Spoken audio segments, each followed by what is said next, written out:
Saudaraku yang kekasih dalam nama Yesus, maksud Tuhan begitu besar dalam hidup kita. Dan begitu mulia dan begitu baik. Tidak ada yang Tuhan tahankan daripada kita.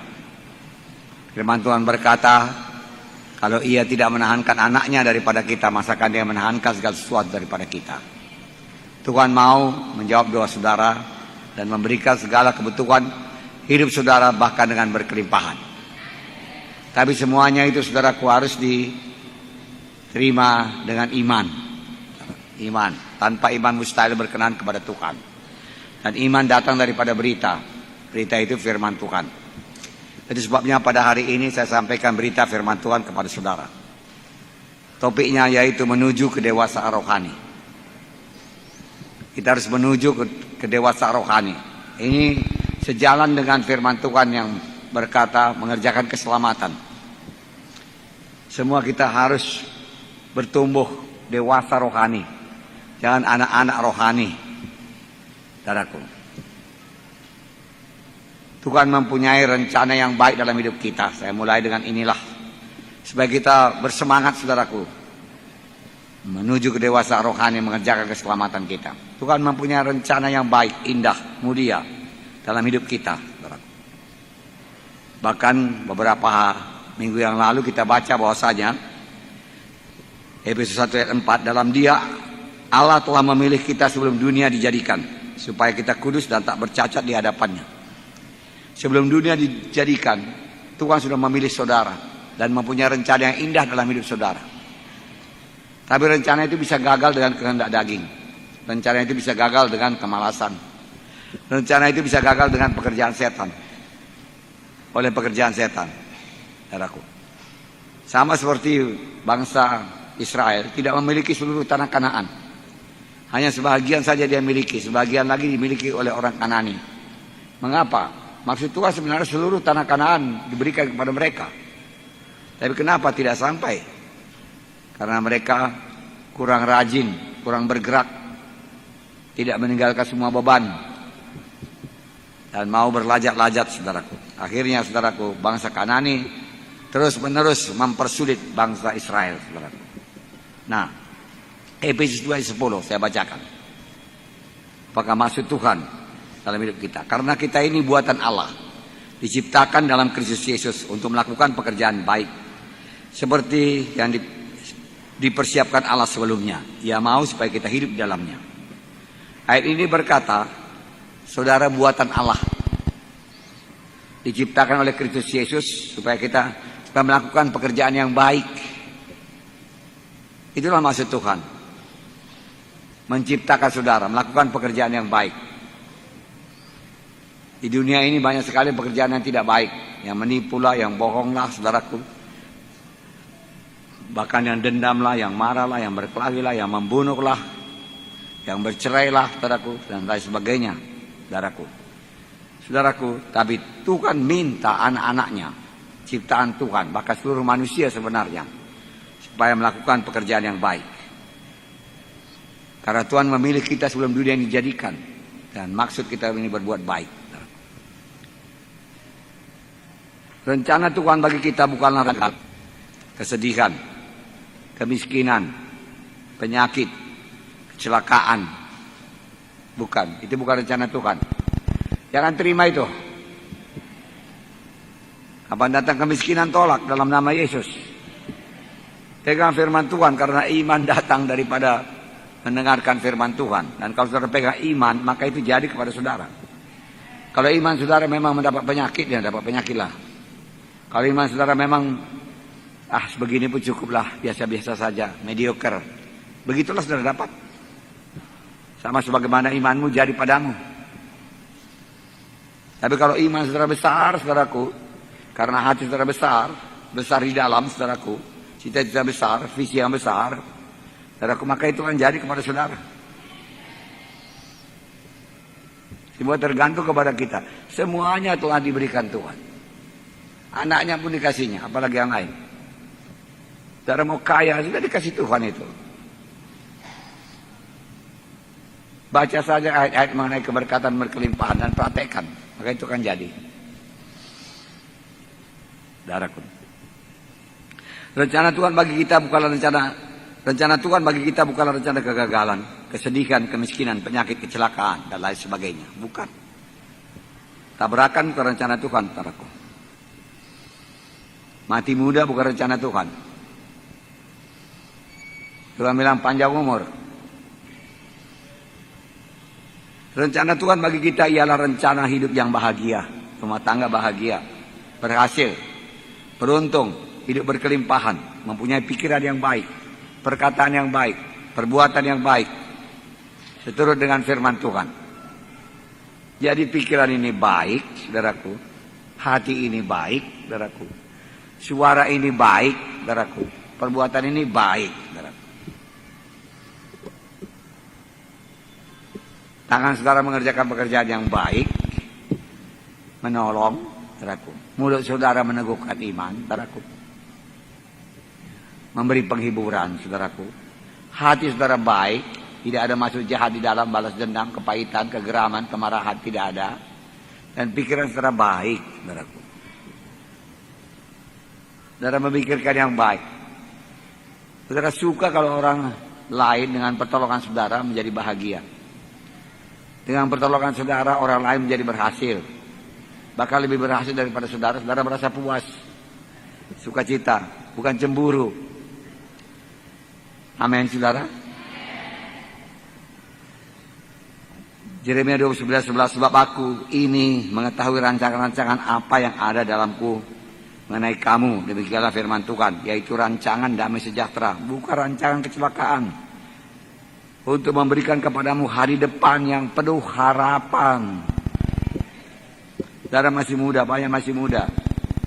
Masih perlu hari depan yang penuh harapan. Jangan biasa-biasa, mediocre saja, saudaraku. Marilah buat perkara besar buat Tuhan, saudaraku. Hidup di dunia ini hanya sekali saja kok. Dan Tuhan menyediakan segenapnya. Apa saudara mau, hikmat saudara mau, Tuhan berikan. Karena saudara rindu hikmat, saudaraku. Jalan-jalan untuk memperoleh berkat saudara mau, minta berdoa kepada Tuhan, apa aku berbuat Tuhan. Tunggu dengan sabar, maka Tuhan akan bicara kepada saudara. Tapi dalam hati saudara harus berbuat baik, saudaraku. Berbuat baik, pikiran yang baik, saudaraku. Buangkan pikiran-pikiran yang tidak baik, pikiran-pikiran duniawi, saudaraku. Pencuri datang hanya untuk mencuri, membunuh, membinasakan. Aku datang sebagai domba itu beroleh hidup berkelimpahan. Mempunyai hidup yang berkelimpahan. Tuhan tidak gagal menepati janjinya, saudaraku. Dari semua yang dijanjikan Tuhan tidak ada yang tidak ditepati. Hanya ada bagian kita dengan iman, saudaraku. Semua diberikan. Saudara. Saudaraku yang kekasih, aku berdoa supaya engkau baik-baik saja. Sama seperti jiwamu baik-baik saja. Engkau baik-baik saja, sehat-sehat saja. Sama seperti jiwamu baik-baik saja. Engkau berkelimpahan, sama seperti jiwamu berkelimpahan. Bagaimana jiwa yang berkelimpahan? Berkelimpahan dengan kasih. Berkelimpahan dengan pertolongan. Maksudnya menolong orang lain, saudaraku. Berkelimpahan, saudaraku. Berkelimpahan dengan damai, saudaraku. Nah, saudaraku yang kasih dalam nama Yesus. Kalau saudara terus tinggal dalam iman dan pengertian yang teguh, maka saudara dapat berjalan tiap-tiap hari dengan pimpinan Tuhan. Menjadi terang dan berkat pada dunia ini, bahkan bersaksi. Karena orang melihat perubahan dalam hidup kita. Kalau hidup kita pun muramnya, saudaraku, bagaimana bersaksi, saudaraku. Tetapi kita tahu kita pasti diberkati Tuhan. Karena kita berbuat baik, mujizat Tuhan berlaku dalam kita. Maka kita akan bersuka cita tiap-tiap hari. Hari ini apalagi mujizat Tuhan, besok apalagi mujizat Tuhan. Tiap hari ada mujizat Tuhan. Karena dia Allah yang ajaib, saudaraku. Nanti saudara boleh berharap, saudaraku, dan saudara akan diberkati Tuhan. Tentu saja dengan berbuat demikian, keberuntungan, keberhasilan akan menyertai saudara. Dan apa saja saudara pegang akan beruntung. Sama sebagaimana firman Tuhan yang berkata minggu yang lalu, Musa, kuatkan dan teguhkan hatimu, jangan menyimpang ke kanan, jangan menyimpang ke kiri, tetaplah engkau pada firman Tuhan, tetaplah tunduk pada perintahku, maka engkau akan berhasil dan beruntung kemanapun engkau pergi. Tidak pernah Musa kalah. Tidak pernah Joshua kalah. Tidak pernah. Kuatkan dan teguhkan hatimu. Sudah ada kekuatan, sudah ada keteguhan. Saudaraku.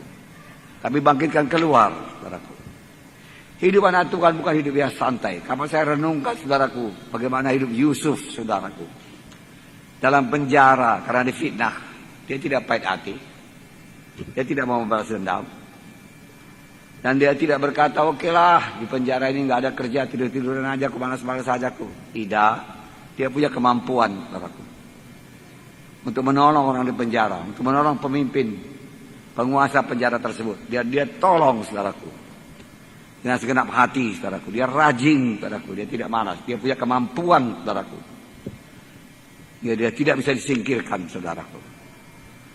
Saudara, dan penjaga penjara menyuruh Yusuf, saudaraku, mengatur semuanya. Orang penjara. Bagaimana dengan ekonomi, dengan bisnis? Dia tahu.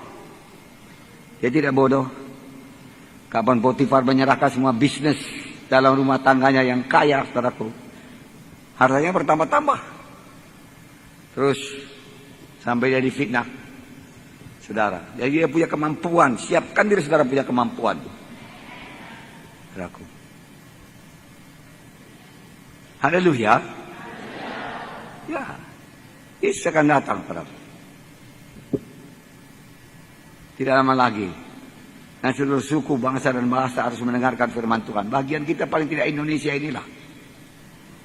Bagaimana saudara kalau dikirim? Dan nyanggup, saudaraku?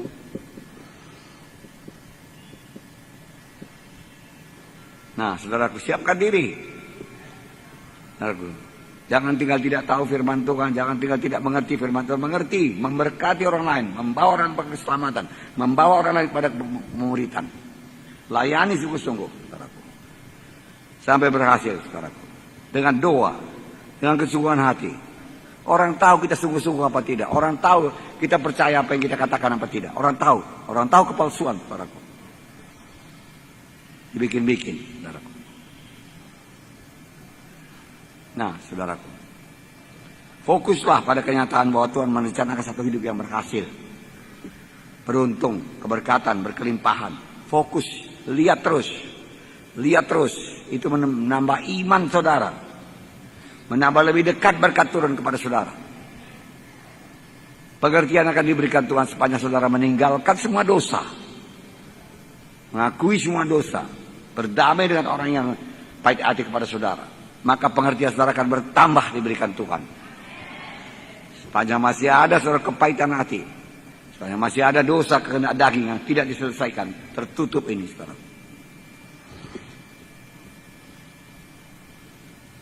Saya menyediakan firman Tuhan selalu kebanyakan. Karena kalau saya mulai membaca firman Tuhan terbuka dia tap. Ini perlu diceritakan, ini perlu diceritakan, ini perlu diceritakan. Lalu kebanyakan. Lalu tidak siap. Lebih bagus kebanyakan daripada kesikitan. Atau kesakitan. Amin. Kalau miskin firman Tuhan sakitnya itu saudaraku. Kaya dengan firman Tuhan, berdiam dengan limpahnya. Amin. Nah, percayalah bahwasanya kasih karunia Tuhan mengalir dalam hidup saudara. Saudara mau berbuat baik, saudaraku. Maka kalau saudara menghadapi problem yang sulit dan saudara mau berbuat baik, terjadi problema yang sulit, saudaraku, berserulah kepada Tuhan. Dia akan segera membuka jalan bagi saudara. Pasti dia buka jalan. Cepat atau lambat. Kadang-kadang agak lambat. Karena Tuhan menguji juga kesabaran kita. Amin. Nah. Jadi kalau kita mau dewasa secara rohani, kita harus selalu memikirkan yang baik. Hati yang baik. Ucapan yang baik. Perbuatan yang baik. Tidak peduli bagaimana jahatnya orang dunia ini. Amin. Kedua, berakar dalam kasih. Mau bertumbuh secara rohani, berakar dalam kasih. Kasihnya harus sebagai akar yang tumbuh lebih dalam. Lebih dalam akar pohon kayu, lebih tinggi dia bisa tumbuh. Tapi kalau akarnya dangkal saja tidak dalam, saudaraku, maka pohonnya tidak bisa tumbuh tinggi, akan dipukul angin jatuh, saudaraku. Jadi berurak-urak dalam kasih, berarti kasih menguasai saudara.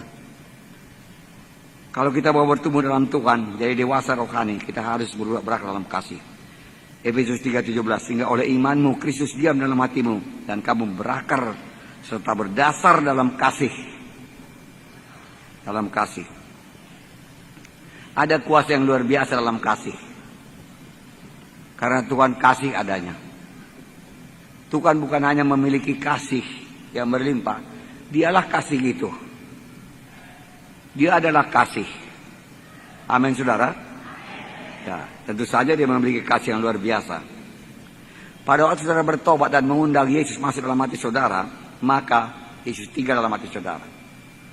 Sekarang Yesus dalam hati saya, saudaraku. Dia tidak akan memberikan saya gagal, bahkan malam ini pun, saudaraku. Karena dia dalam saya. Dialah kasih yang sempurna itu dalam saya. Dan kalau saya buka hati saya pada kasih itu, dan saya bertindak dalam kasih, maka kasih itu akan lebih memancar lagi.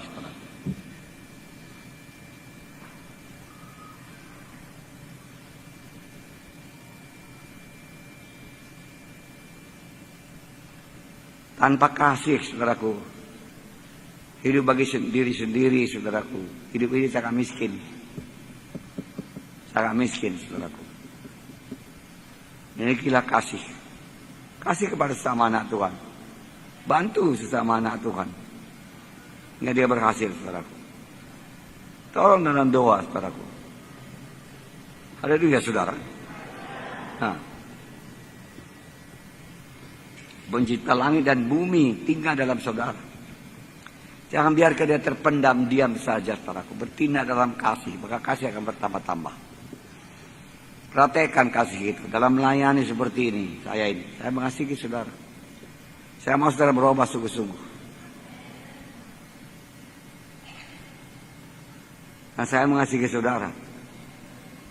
Saya mau lebih banyak keberkatan berkelimpahan di sini. Lebih banyak mobil, lebih banyak rumah baru. Hari Senin saya diundang masuk rumah baru. Aku datanglah, ada 600 orang datang, dia katakan. 200 anak Tuhan, 400 orang dunia. Saya kira sanggup saya apa tidak. Tapi saya bilang saya datang. Tuhan akan menguatkan. Nah, saya mengasihi, saya mau 400 orang itu selamat. Saudaraku. Saya mau dia kenal Yesus dari segala matinya. Saudara. Itu hati yang baik. Bukan menunjukkan saya ini bisa berkhotbah, saya ini mengerti firman Tuhan, saya ini lebih tinggi dari mereka. Omong kosong semua itu. Manusia lama semua. Biarlah saya lamban-lamban berkhotbah, tidak apa-apa. Pokoknya berisi, padat, dan memberkati jiwa-jiwa, membawa jiwa-jiwa pada keselamatan.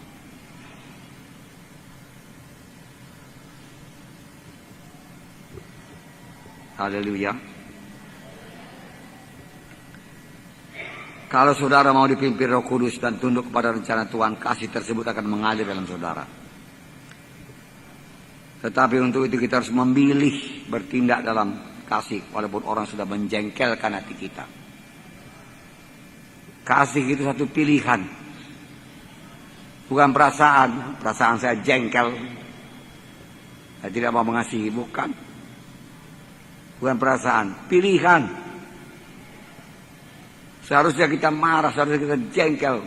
Tetapi kita memilih untuk diam. Memilih untuk bicara yang baik. Memilih untuk mengasihi. Memilih untuk menolong.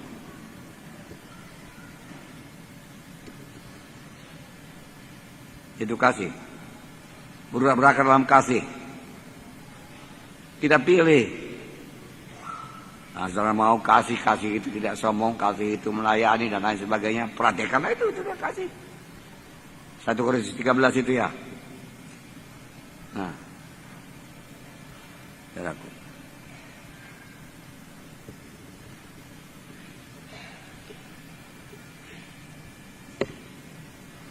Jangan cepat ya. 1 Korintus 13. Apakah itu kasih? Saudaraku, orang melihat prakteknya, saudaraku, bukan ucapan kita.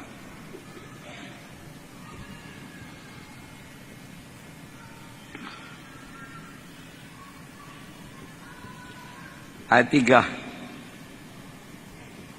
Di atas, sekalipun aku kaya, sekalipun berkata pintar, karena sebagainya diurapi luar biasa, kalau tidak mempunyai kasih sama sekali tidak berguna. Tidak berguna. Dan sekalipun aku membagi-bagikan segala sesuatu yang ada padaku, bahkan menyerahkan tubuhku untuk dibakar, tetapi jika aku tidak memiliki kasih sedikit pun, tidak ada faedahnya bagiku. Kasih itu sabar. Kasih itu murah hati. Adakah kita murah hati? Murah memberi?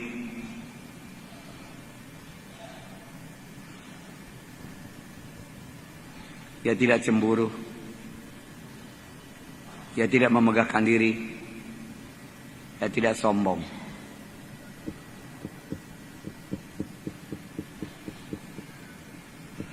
Berarti kalau sombong, saudaraku, tipis sekali kasihnya, kalaupun ada. Dia tidak melakukan yang tidak sopan. Tidak mencari keuntungan diri sendiri. Dia nggak mau untung diri sendiri, dia mau orang lain juga. Dia tidak pemarah dan tidak menyimpan kesalahan orang lain. Dia tidak bersuka cita karena ketidakadilan, tetapi karena kebenaran.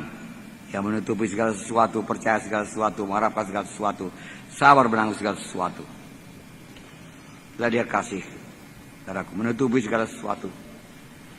Tidak membeberkan, kalau bisa mengadakan perpecahan, perkelahian. Itu bukan kasih. Untuk menceritakan sesuatu yang menyebabkan orang bertengkar, berkelahi, itu sama sekali kejam. Menutupi, tidak damai. Bukan berarti berbohong, saudaraku.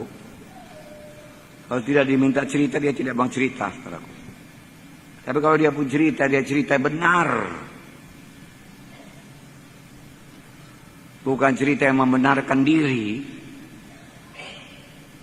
Berbuat seolah-olah dia benar, saudaraku. Memang dia benar. Kalau dia ceritakan apa yang sesungguhnya terjadi. Kalau dia salah, dia mengaku salah. Tidak lagi membela diri dengan mengatakan ini karena begini, karena begitu. Itu sombong gitu. Kasih tidak sombong. Kenapa rupanya kalau salah? Siapa yang nggak pernah salah? Hanya Tuhan Yesus. Musa pun pernah salah. Salah, katakan salah. Saya sudah salah. Kalau dikasih kesempatan saya perbaiki. Kenapa mesti membela diri? Saudaraku. Amin, saudara. Ya, ada yang ya, tidak ada yang tidak. Berkali-kali Ibu Munti bercerita mengenai ini, saudara. Camkanlah, saudara. Perhatikanlah. Oke. Kasih tidak berkesudahan.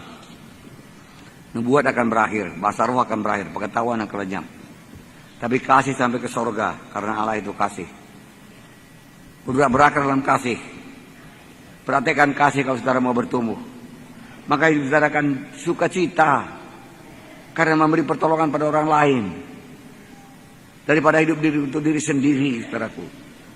Sangat miskin, saudaraku. Saya mau saudara melimpah semua, saudaraku. Kenapa tidak punya mobil semua? Karena kita sudah masuk dalam kerajaan sorga. Apa Tuhan nggak sanggup kasih mobil? Saudaraku. Saya tidak merendahkan siapa-siapa, saudara. Saya memberi iman kepada saudara. Datangnya saudaraku dengan mujizat.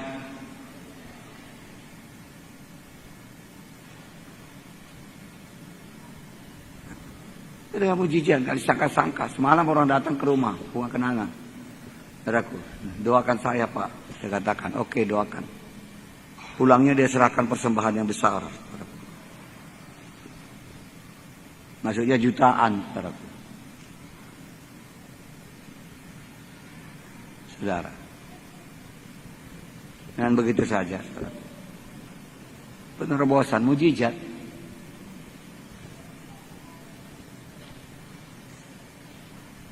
Kalau Pak Munte bilang saya sudah percaya, dia katakan. Kalau Pak Munte berdoa saya sudah percaya. Karena saya nggak mau bohong. Dia sudah mengundang saya makan malam. Saya nggak datang. Saudaraku. Dia sendiri yang datang. Dan pengawalnya sekalian.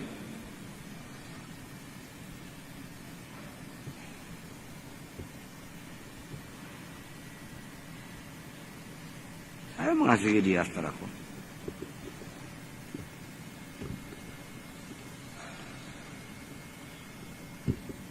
Nah, buang segala beban dan mata tertuju pada Yesus.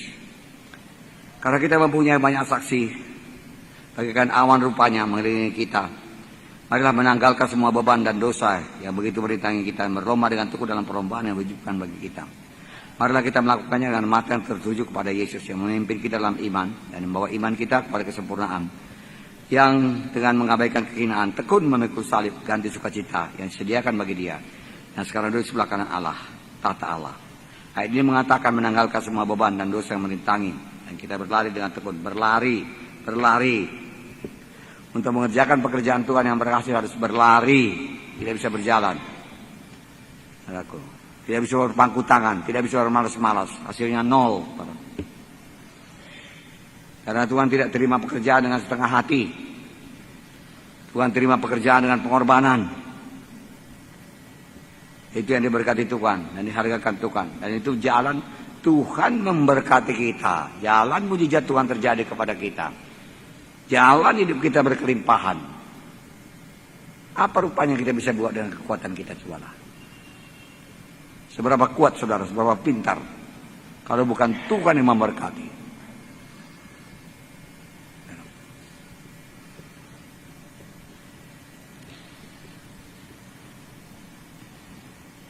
Pada zaman Paulus ada lari maraton namanya. Saya lupa, entah 40 km, entah 42 km, entah 10 km.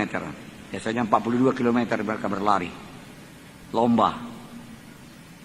Mereka sudah pakai pakaian yang ringan sekali waktu perlombaan. Tetapi separuh jalan teraku atau sepertiga jalan teraku mereka menanggalkan semua bajunya. Hanya tinggal pakaian dalam saja teraku. Mereka berlari terus teraku. Bahkan kaki mereka begitu kuat. Mereka hanya tidak pakai sepatu teraku. Ringan semua teraku. Dan menang teraku. Yang menang sangat dihormati teraku. Orang kagum kepadanya. Dan hadiahnya hanya sehelai daun, saudaraku, daun pohon kayu. Cukup. Saudaraku, hadiah menanti kita. Bukan sepotong daun. Saudaraku. Ada hadiah, ada mahkota. Saudaraku, kalau kita berlari dengan tekun dan buang segala beban dan kerja keras.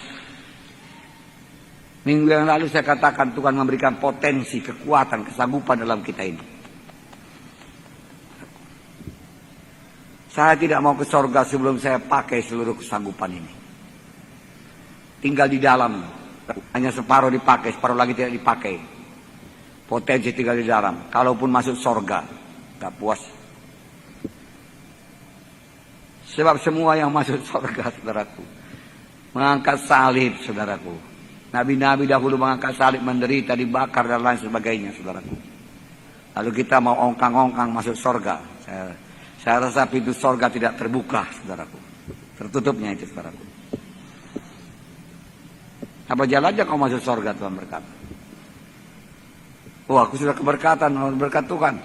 Aku rileks saja hidupku, karena firman Tuhan berkata mengikut Tuhan damai sejahtera. Maka aku tidak berbuat apa-apa. Orang pun tidak datang kepada aku. Kalau datang kepada aku bisa kulayani. Tapi nggak ada yang datang, ya apa boleh buat, aku sendirilah ini Tuhan. Bukalah pintu sorga. Tuhan berkata, nyahlah dari hadapanku.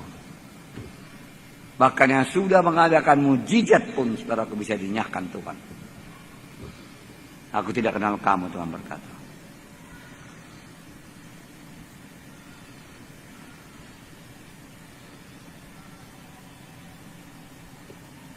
Banyak Injil murahan sekarang, saudaraku. Hidup keberkatan, hidup berkelimpahan, hidup tanpa sakit, hidup berkemenangan. Luar biasa.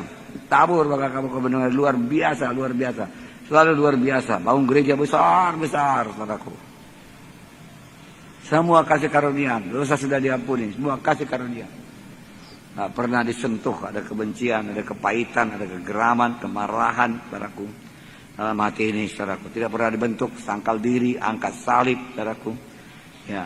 Matikan semua kehendak daging, hidup kudus, gak pernah. Saudaraku, ada Injil begitu sekarang namanya. Dan orang banyak ikut. Karena memang keberkatan, saudaraku. Karena menabur, siapapun kalau menabur pasti keberkatan. Orang dunia pun menabur keberkatan. Yalah orang dunia menolong orang miskin, pasti keberkatan.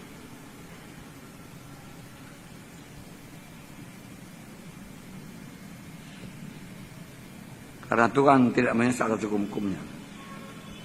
Nah, saudaraku, jadi buang semua dosa, karakter-karakter manusia lama itu dibuanglah. Ya, itunya, bukan beban 10 kilo, 5 kilo beras, bukan. Karakter-karakter lama, manusia lama dibuang. Nah, setan menghalangi dalam perlombaan ini. Dia tidak mau mata kita tertuju kepada Yesus. Yang mau mata kita tertuju kepada harta dunia ini.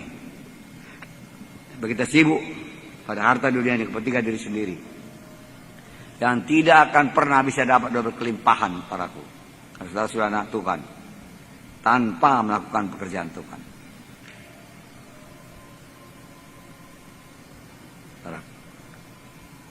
Fokus pada Tuhan Yesus selalu. Yang bisa mengatasi semua problema. Dengan cepat, saudaraku. 5 menit lagi. Oke. Bertumbuh dalam karakter. Efesus 4 ayat 1 sampai 5. Sebab itu aku menasihatkan kamu, aku orang yang dipenjarakan karena Tuhan, supaya hidupmu sebagai orang-orang yang dipanggil Tuhan berpadanan dengan panggilan itu. Hendaklah kamu selalu rendah hati, lemah lembut dan sabar. Tunjukkanlah kasihmu dalam hal saling membantu. Supaya hidupmu berpadanan dengan panggilanmu. Persoalan banyak gereja sekarang dikasih kedudukan kepada pelayan Tuhan atau tua-tua sidang Tuhan untuk melayani, tetapi karakter tidak sepadan.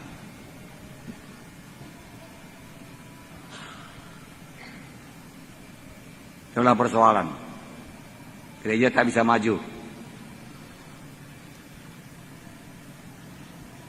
Efesus 4 ayat 1 sampai 5. Sampai 3 saya baca. Sampai 2. Hidupmu berpadanan dengan panggilan. Persoalan dalam banyak gereja sekarang ialah tua-tua sidang, pelayan-pelayan Tuhan telah dilantik untuk melayani jiwa-jiwa, tapi karakternya tidak mengikuti, tidak berpadanan dengan panggilannya. Ini tentu saja menyebabkan persoalan dalam gereja.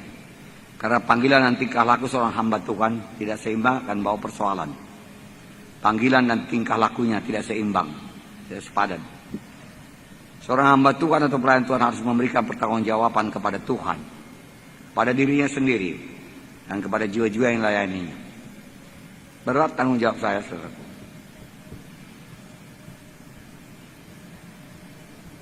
Makanya disuruh dokter istirahat pun saya melayani, saudaraku. Waktu tinggal sedikit, saudara. Ya banyak waktu, saudara. Seorang hamba Tuhan atau pelayan Tuhan dan semua anak Tuhan dinasihatkan oleh Paulus yang masih hidup dalam penjara Aku menasihatkan kamu, aku orang yang dipenjarakan karena Tuhan, masih dalam penjara. Ini surat kiriman penjara. Diperingatkan Paulus pada semua anak Tuhan, pelayan Tuhan. Jangan malas. Senantiasa pergi keluar melayani jiwa-jiwa, mencari jiwa-jiwa. Bahkan berlari. Berlari dalam jalan Tuhan untuk keselamatan jiwa-jiwa dan memberikan jiwa-jiwa. Inilah dia, saudaraku. Seorang pun tidak ada yang berpangku tangan. Dan seorang pun jangan berlari-lari atau berjalan tanpa tujuan.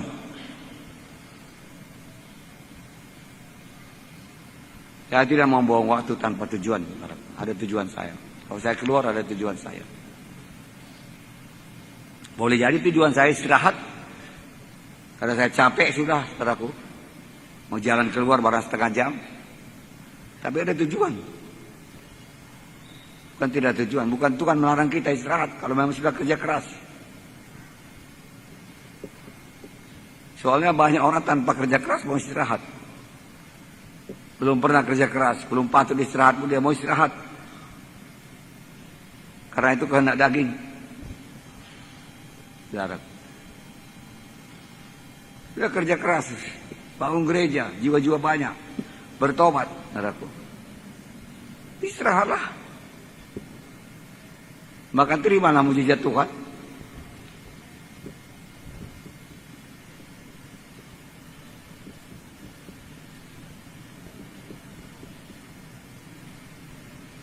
Mujizat Tuhan berlaku.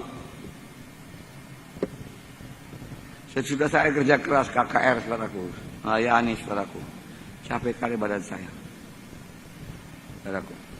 Tiba-tiba saya baca koran, dijual 4 buah rumah, Jalan Mawar. Wah, 4 rumah. Ini perlu untuk rumah apa ini, saya pikir pekerja-pekerja Tuhan. Saya datangi. Kawan pula sama Pak Tobing rupanya, saudaraku, kawannya. Harganya 160 juta, Pak rumah. Rumah saudara tipe berapa? Tipe 60, berapa harganya? Kalau di apa sana, di Citra Garden, 600 juta, harganya. Tipe 60, 1 juta, 1 meter. 10 juta, maaf. Ini 4 rumah.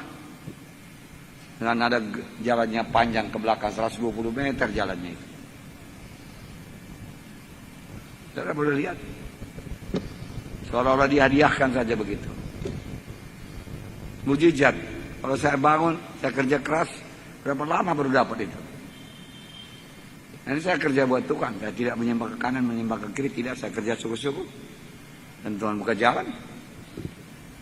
Bersukacitalah anakku, katakan.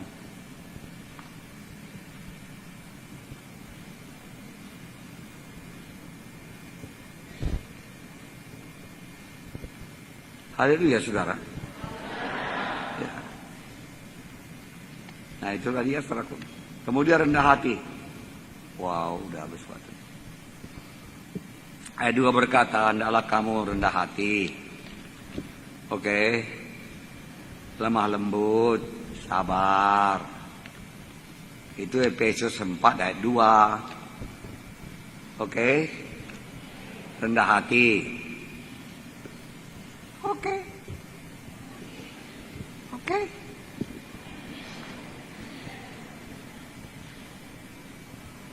Dia selalu bilang oke.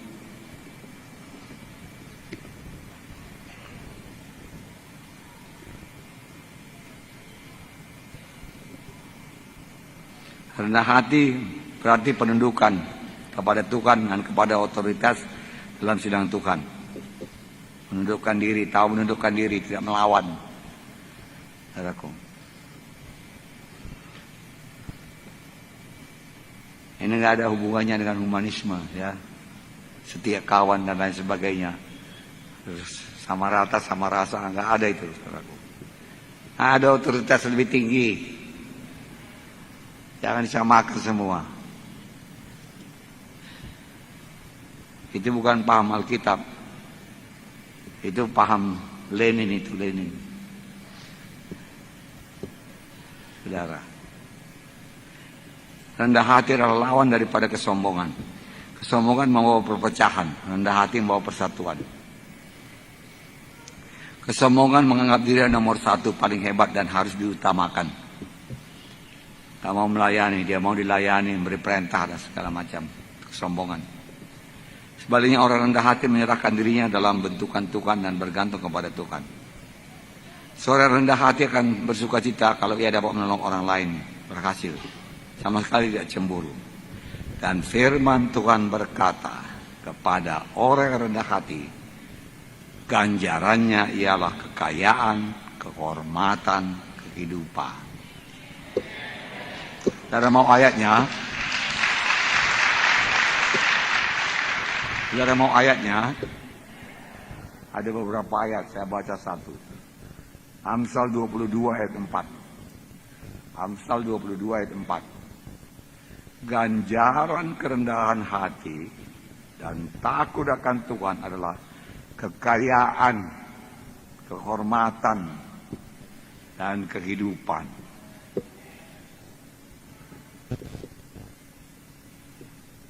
Jadi ada berkatnya rendah hati ini, saudaraku. Kekayaan, saudaraku, kehormatan.